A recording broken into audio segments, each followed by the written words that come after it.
Bütün vücuduysa güneşte kalmıştı. Sıcaktan, üzerindeki tulumdan dumanlar çıkıyordu. Biraz şaşaladım.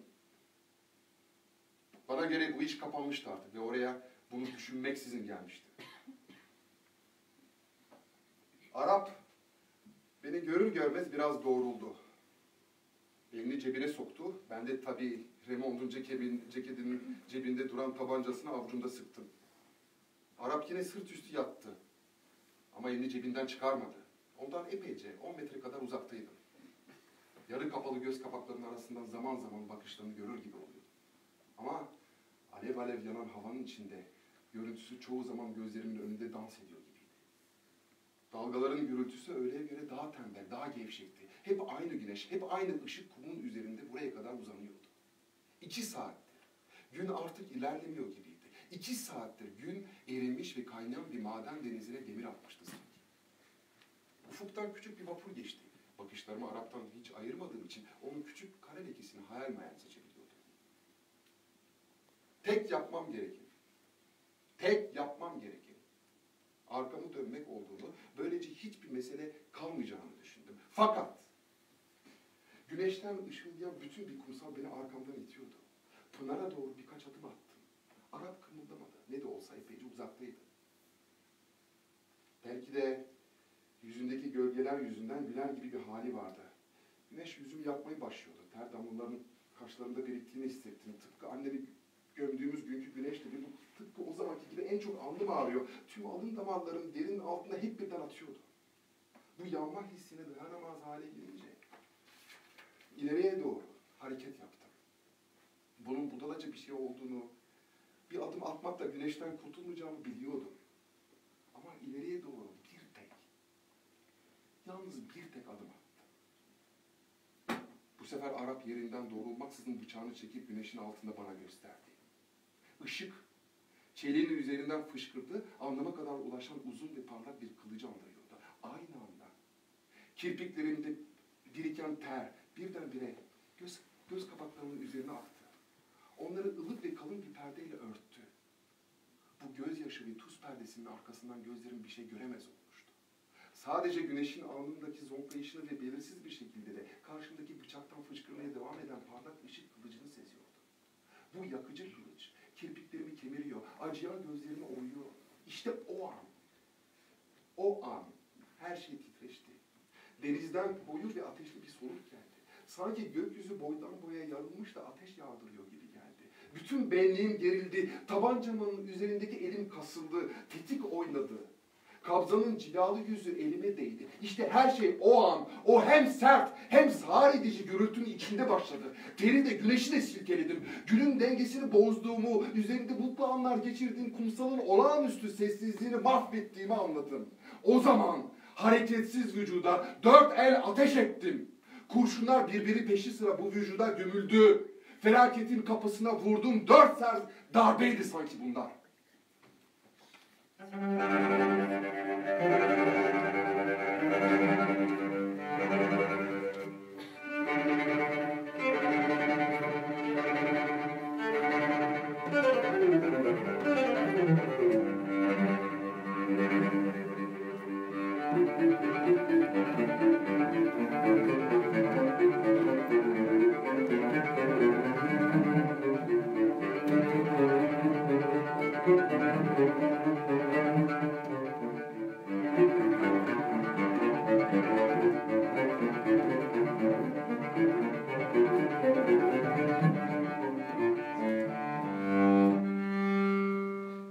Mahkeme heyeti geri geldi. Jüri üyelerine çabucak bir takım sorular okundu. Cinayetten suçlu, kışkırtma, hafifletici sebepler gibi bazı şeyler işittim. Jüri üyeleri dışarı çıktılar. Beni de daha önce beklemiş olduğum o küçük odaya götürdüler. Avukatım yanıma geldi, pek konuşkandı. Benimle şimdiye kadar hiç yapmadığı şekilde daha güvenli ve candan bir tavırla konuştu. Her şeyin yolunda gideceğini, bu işten birkaç yıl hapis ya da kürek cezasıyla sıyrılacağımı düşünüyordu. Yani kötü bir karar çıkarsa temyiz mahkemesine gitme şansının olup olmadığını sordum. Hayır dedi. Jüriyi aleyhe çevirmemek için ortaya kesin hükümler atmama taktiği uygulamış. Bir karar öyle ulu orta bir hiç yüzünden bozulmazmış. Bu bana daha da apaçık göründü ve söylediği sebepleri haklı buldum. Olayı soğukkanlılıkla değerlendirirsek bundan doğal bir şey olamaz. Aksi halde boş yere bir sürü kırtasiye işine yol açılmış olacaktı. Yine de bir üst mahkemeye başvurabiliriz ama ben sonucun iyi olacağına inanıyorum dedi avukatım. Çok uzun zaman. Galiba 3 çeyrek saati yakın bekledik sanırım. Sonra bir zil sesi işitildi. Avukatım, jüri başkanı cevapları okuyacak. Size ancak kararı bildirmek için içeri alacaklar diyerek yanımdan ayrıldı. Kapılar açılıp kapandı. Yakında mı uzakta mı olduğunu bilemediğim merdivenlerde bir takım insanlar koşuşuyorlardı. Sonra salonda birisinin boğuk bir şeyler okuduğunu işittim. Zil yeniden çalıp da sanıklar ayrılmış bölmenin kapısı açılınca bana doğru yükselen şey salonun sessizliği oldu. Genç gazetecinin beni görünce başını başka tarafa çevirdiğini fark edince duyduğum garip hissin yarattığı sessizlikti bu. Marie'nin oturduğu tarafa bakamadım. Buna vakit bulamadım çünkü başkan garip bir şekilde bana Fransız halkı adına genel bir meydanda kafamın kesileceğini söyledi. İşte o zaman bütün yüzlerde okumakta olduğum hissin niteliğini anlar gibi oldum. Saygı hissiydi bu galiba. Jandarmalar bana çok yumuşak davranıyorlardı. Avukat elini bileğime koydu. Artık hiçbir şey düşündüğüm yoktu. Başkan bir diyeceğim olup olmadığını sordu. Düşündüm. Hayır dedim. Beni alıp götürdüler.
L'aumônier m'a regardé avec une sorte de tristesse.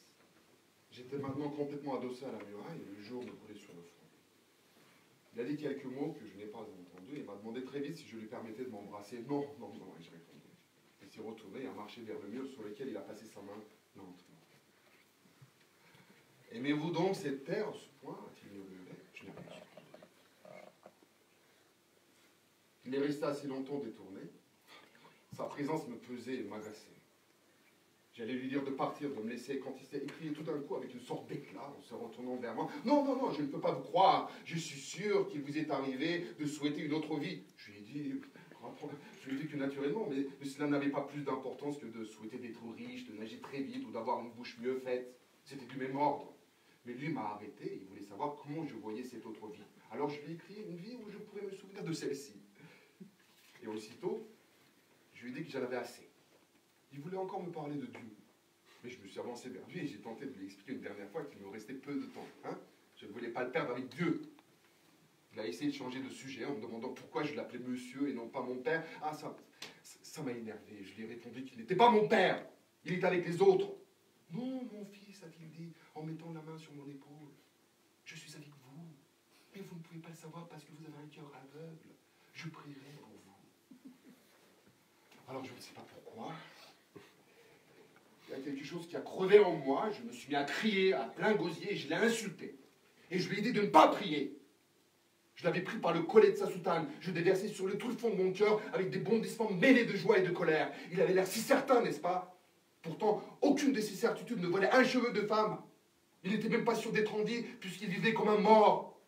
Moi, j'avais l'air d'avoir les mains vides. Mais j'étais sûr de moi, sûr de tout, plus sûr que lui, sûr de ma vie et de cette mort qui allait venir. Oui, je n'avais que cela. Mais du moins, je tenais cette vérité autant qu'elle me tenait. J'avais eu raison, j'avais encore raison, j'avais toujours raison. J'avais vécu de telle façon, j'aurais pu vivre de telle autre. J'avais fait ceci, je n'avais pas fait cela, je n'avais pas fait telle chose alors que j'avais fait cette autre. Et après, c'était comme si j'avais attendu pendant tout le temps cette minute et cette petite aube où je serais justifié. Rien n'avait d'importance. Je savais bien pourquoi. Lui aussi savait pourquoi, d'ailleurs. Du fond de mon avenir, pendant toute cette vie absurde que j'avais menée, un souffle obscur remontait vers moi à travers des années qui n'étaient pas encore venues, et ce souffle égalisait sur son passage tout ce qu'on me proposait alors dans les années pas plus réelles que je vivais. Tu m'importais la mort des autres, tu m'importais l'amour d'une mère, tu m'importais son Dieu, les vies qu'on choisit, les destins qu'on élit, puisqu'un seul destin devait m'élire moi-même. Et avec moi des milliards de privilégiés qui, comme lui, se disaient mes frères. Comprenait-il? Et comprenait-il donc? Tout le monde était privilégié. Il n'y avait que des privilégiés. Les autres aussi, on les condamnerait un jour. Lui aussi, on le condamnerait. Qu'importe si, accusé de meurtre, il était exécuté pour n'avoir pas pleuré à l'enterrement de sa mère. Le chien de Salamano valait autant que sa femme. La petite femme automatique était aussi capable que la parisienne que Masson avait épousée ou que Marie qui avait envie que je l'épouse. Qu'importe que Raymond fût mon copain autant que Céleste qui valait mieux que lui. Qu'importe que Marie donna aujourd'hui sa bouche à un nouveau meursault, hein, comprenait-il donc se condamner, et que du fond de mon avenir, j'ai tout fait en criant tout ceci, mais déjà, on m'arrachait l'aumônier des mains et les gardiens me menaçaient. Lui, cependant, les a calmés et m'a regardé un moment en silence. Il avait les yeux pleins de larmes, il m'a regardé,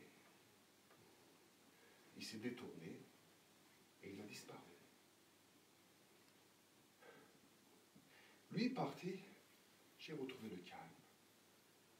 J'étais épuisé et je me suis jeté sur ma couchette.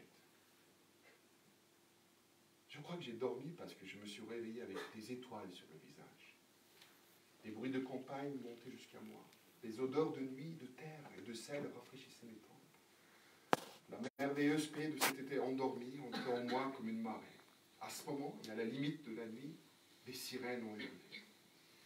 Elles annonçaient des départs pour un monde qui maintenant m'était à jamais indifférent. Pour la première fois, depuis bien longtemps, j'ai pensé à maman. Il m'a semblé que je comprenais pourquoi à la fin d'une vie, elle avait pris un fiancé, pourquoi elle avait joué à recommencer, là-bas. Là-bas aussi, autour de cet asile où des vies s'éteignaient, le soir était comme une trêve mélancolique. Si près de la mort, maman devait s'y sentir libérée et prête à tout revivre. Personne n'avait le droit de pleurer sur elle. Et moi aussi, je me suis senti prêt à tout revivre. Comme si cette grande colère m'avait purgé du mal, vidé d'espoir devant cette nuit chargée de signes et d'étoiles. Je m'ouvrais pour la première fois à la tendre indifférence du monde, de l'éprouver si pareil à moi, si fraternel enfin. J'ai senti que j'avais été heureux, que je l'étais encore, pour que tout soit consommé, pour que je me sente moins seul. Me restait à souhaiter qu'il y ait beaucoup de spectateurs le jour de mon exécution et qu'ils m'accueillent avec des cris de haine,